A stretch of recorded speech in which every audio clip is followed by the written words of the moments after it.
Hola, bienvenidos a esta edición de Matemáticas del COVID-19. Veremos esta vez cómo estimar los casos infectados reales y qué latencia se puede esperar de esta epidemia.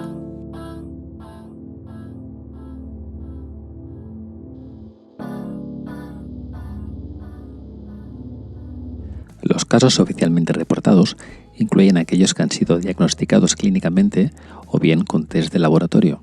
El protocolo médico establecido hace que únicamente aquellos que presentan clínica pasen por el test, y esto obviamente nos lleva a una estimación sesgada de los casos realmente infectados. Esta estimación se puede hacer de dos modos, aplicando la estadística frecuentista o la estadística bayesiana. La estimación frecuentista es aquella que estima en base a una probabilidad o una frecuencia relativa. En este caso, el evento que queremos estudiar es si estás infectado o no, y no considera en ningún caso la historia previa ni asume ningún conocimiento anterior. Esto hace que las estimaciones frecuentistas requieran tamaños muestrales muy grandes. Estaríamos hablando de cientos de miles de test. Por otro lado, tenemos los métodos conocidos como bayesianos. Estos se fundamentan en una concepción subjetiva, una intuición o un conocimiento previo. Este tipo de métodos, como veremos más adelante, presenta varias ventajas respecto a la tradicional estadística frecuentista. Os presento ahora a mi amigo Antonio Frecuencio, que se dispone a hacer un camino, y también a Carlos Valles, un segundo amigo que va a empezar el camino justo en la mitad. Para llegar a esta mitad, Carlos Valles ha tenido que andar y por lo tanto tiene un conocimiento respecto a cómo es el suelo, si hay baches, si es duro, si está mojado, si está seco, y va a finalizar el trayecto con un conocimiento previo que ha adquirido en ese primer tramo. Sin embargo, el amigo Antonio Frecuencio va a tener que hacer el camino completo sin una experiencia previa. Y bien, este ejemplo gráfico sería un modo de ilustrar las dos estrategias estadísticas, la frecuentista tradicional y la bayesiana. Para este vídeo voy a desarrollar el concepto de bayesiano. Y es que esta preciosa fórmula aquí en neón, que nos viene del siglo XVII, no es más que el teorema de Bayes y nos permite calcular a partir de una idea a priorística de una probabilidad cuál va a ser la probabilidad a posteriori. La probabilidad de A es precisamente esta probabilidad a priori.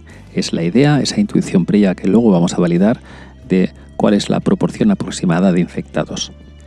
Probabilidad de B barra A implica la probabilidad condicional de que suceda B bajo la hipótesis A.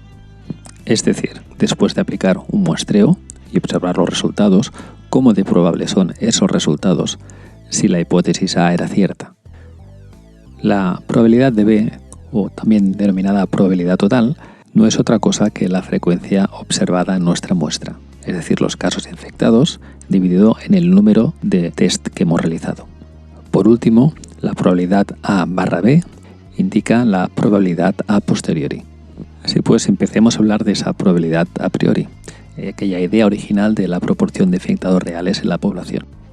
La comunidad científica ha establecido que aproximadamente el 80% de la población es asintomática o bien tiene síntomas muy leves.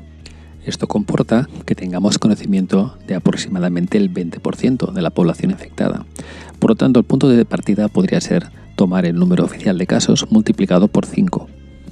En el momento de hacer este vídeo se han contabilizado 148.220 casos en España, por lo tanto podríamos hablar de una cantidad inicial, esta cantidad a priorística, de 741.100 casos. Así pues, la probabilidad a priori se puede obtener a partir de este dato dividido entre la población del país. Y aquí en la pizarra os pongo el número. Y el resultado de dicha división no es otro que 0,016.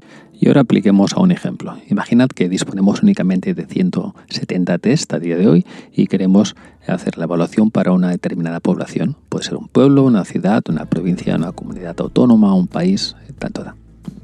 Hacemos los 170 test con 170 personas seleccionadas aleatoriamente y se encuentran 3 casos positivos. Como se trata de un suceso binario, puedes estar infectado o no estarlo, la verosimilitud o lo que antes he citado como probabilidad condicionada se va a obtener con la fórmula aplicable a la distribución binomial. Y no es otra que esta que marco en el recuadrado blanco encima de la pizarra. Se sustituye n por 170, que es el número de test que hemos hecho. Sustituimos también la x por el número de infectados que hemos encontrado en este primer muestreo. Y la probabilidad a priori, Esa P es 0,016 como calculado anteriormente. Y ahora que disponemos de todos los elementos de la ecuación de Bayes, calculamos la probabilidad a posteriori. Este ejercicio se completará para cada uno de los muestreos que vamos a hacer, de forma que este cálculo iterativo acabará convergiendo en el punto en que las probabilidades a priori y posteriori coinciden. En ese momento disponemos ya del resultado de nuestra estimación del número de casos reales en la población. Repasemos ahora las evidentes ventajas que tiene este método. En primer lugar, se puede ir haciendo tal como llega a los kits de test. No necesitamos un tamaño fijo de muestra y esto nos permite emplear los test disponibles en cada momento. Tercero, y muy importante, se requiere un número menor de test para llegar a esa conclusión que si hubiéramos ido por la vía frecuentista. No hemos de olvidar que en este caso días implican vidas. Conocido esto, ¿por qué no plantear una estrategia para el desconfinamiento que utilice estos métodos? Este muestreo bayesiano estratificado que acabamos de ver serviría para tener mayor conocimiento de la extensión e identificación de posibles nuevos focos con mayor celeridad que se ha hecho hasta ahora, y se debería acompañar de un monitoraje especializado que no se base únicamente en la consideración de R sub 0. Probablemente os preguntaréis por qué, y es que el cálculo de R sub 0 contiene cierta memoria, es un proceso con inercia y por lo tanto puede mostrar los efectos con cierto retraso. Entonces, ¿qué método de monitoraje puede ser más eficaz, más rápido? Pues como comenté en un anterior vídeo, el plot log-log puede ser más rápido y efectivo para detectar este cambio en las tendencias. No se trataría en ningún momento de dejar de observar R sub 0, sino de acompañarlo de este tipo de gráficos que analizan tendencias de forma rápida. Y como suelo hacer en mi vídeo semanal, hago un repaso de los pronósticos anteriores para ver qué tal han funcionado los modelos matemáticos. Con los datos disponibles el día 3 de abril, se hizo un pronóstico a corto plazo para el caso de Estados Unidos, donde se percibía un pronóstico de unos 300.000 casos totales al empezar la semana actual y unos 500.000 en la siguiente. Y así se ha producido. Los 300.000 casos se alcanzaron al cerrar el pasado fin de semana. Y con el dato de ayer, 9 de abril, a las 13 horas, vemos que realmente vamos camino del 500.000 y llegará a ese número entre el domingo y lunes. Para los casos de España e Italia había un pronóstico común en el que se alcanzaban los 150.000 casos totales y aproximadamente 20.000 muertes en una semana. Y así ha sido para España. Hoy se ha alcanzado uno de los pronósticos, el de casos totales, con 152.446. Afortunadamente, para las muertes reales hemos quedado ligeramente por debajo del pronóstico, el cual se puede alcanzar en 1 o 2 días. En el caso de Italia, donde la deceleración es un poco superior a la observada en España, los datos son algo inferiores. Nos quedamos en 139.000 casos y casi 18.000 muertes, de forma que ambos pronósticos se alcanzarán también entre 1 o 2 días. Pasemos ahora a otro capítulo de este vídeo para hablar de la latencia de esta epidemia. Generalmente el término latencia hace referencia al retraso temporal. En nuestro caso particular se refiere al nivel bajo de infección que subyace al final de la curva epidémica. Si la enfermedad queda latente, la epidemia puede volver a reiniciarse, siempre que no hayamos superado el umbral de inmunidad colectiva, como he explicado en uno de mis vídeos anteriores. Para este estudio nada mejor que observar los territorios donde se considera el ciclo terminado o casi terminado, para ver qué sucede con esta latencia. Así que tomamos el avión y nos disponemos a viajar a China. Vemos en China que durante la última semana se han mantenido casos nuevos a diario entre 55 y 86. Vayamos ahora a Corea del Sur. Aquí también vemos que se mantienen a diario los nuevos casos entre 47 y 87.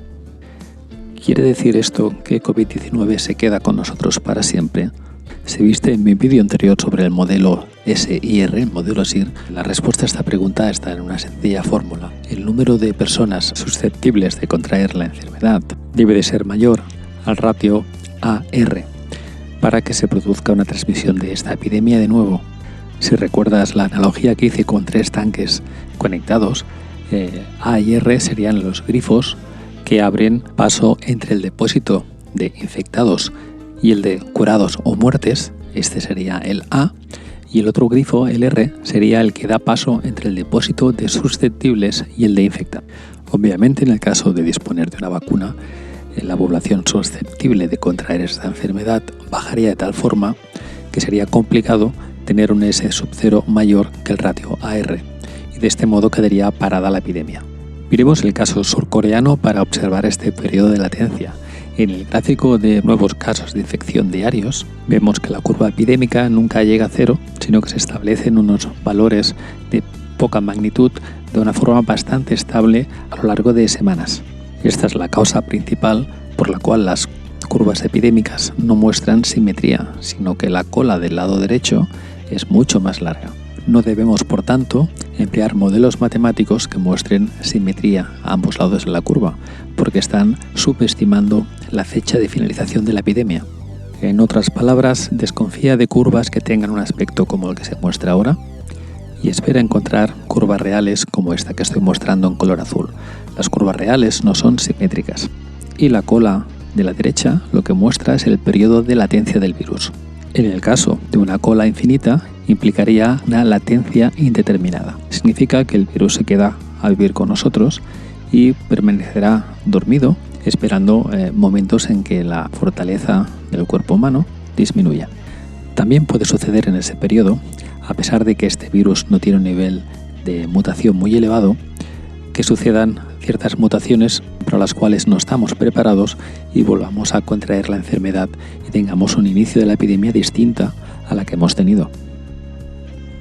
Y hasta aquí el vídeo semanal sobre las matemáticas del COVID. Espero que os haya gustado y nos vemos en la siguiente edición. Hasta luego.